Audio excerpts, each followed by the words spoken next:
ভবিষ্যতে কাজে লাগবে। সবাইকে বলেও দিচ্ছি যে যার যার এলাকায় যেখানে থাকে সেখানে। আবার 20 তারিখের পরে কোন দিক থেকে কোথায় কি ছুটবে। দেশের সার্বভৌমত্ব রক্ষায় বাংলাদেশ সেনাবাহিনীর সদস্যগণ সর্বদা প্রস্তুত থাকবে।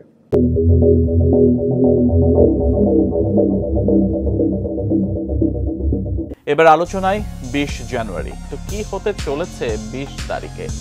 বাংলাদেশ নিয়ে একের পর এক ষড়যন্ত্র ও বিস্ফোরক মন্তব্য যেন থামছেই না ভারতীয়দের। এবার বাংলাদেশ নিয়ে বিস্ফোরক মন্তব্য করলেন বিজেপি নেত্রী অভিমিত্রা পাল। ভারতীয়দের সকল ষড়যন্ত্র রুখে দেয়া হবে বললেন ডক্টর ইউনূস।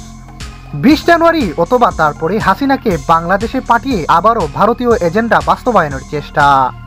সেই উদ্দেশ্য বাস্তবায়নে বাংলাদেশে পাগলের বেশে রয়ের এজেন্ট ঢুকিয়ে দিচ্ছে ভারত। এ ব্যাপারে সবাইকে সজাগ ও সতর্ক থাকার পরামর্শ দিলেন সেনাপ্রধান ওয়াকারুজ্জামান। বাংলাদেশ ভারত সীমান্তে উত্তেজনা নতুন রূপ নিয়েছে। সীমান্তে কাঁটাতারের বেড়া নির্মাণ ঘিরে তৈরি হওয়া অস্থিরতার মাঝে ভারতের দিক থেকে পাগল বেশে একের পর এক ব্যক্তি বাংলাদেশে প্রবেশ করছে। এদের পরিচয় ও উদ্দেশ্য নিয়ে জনমনে উঠেছে নানা প্রশ্ন। 5ই আগস্ট শেখ হাসিনা সরকারের পতনের পর থেকেই দুই দেশের সম্পর্কে অবনতি হতে শুরু করেছে। সীমান্তে কাঁটাতারের বেড়া নির্মাণের উদ্যোগ সেই সংকটকে আরও গভীর করছে। বাংলাদেশ সরকারের প্রতিবাদে বিএসএফ পিছু হটলেও উত্তেজনা কমেনি।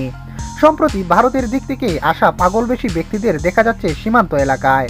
এদের অনেকে হিন্দিতে অসংলগ্ন কথা বলছে, যেমন বন্ধ কর দো মেনে বাঁচা দিয়া। তাদের অস্বাভাবিক আচরণ সন্দেহ তৈরি করছে। স্থানীয়রা বলছেন এই যে প্রবেশকারী এরা মানসিক রোগী নাও হতে পারে। স্থানীয় প্রশাসন জানিয়েছে বিষয়টি নজরে আনা হয়েছে এবং প্রয়োজনীয় পদক্ষেপ নেওয়া হচ্ছে।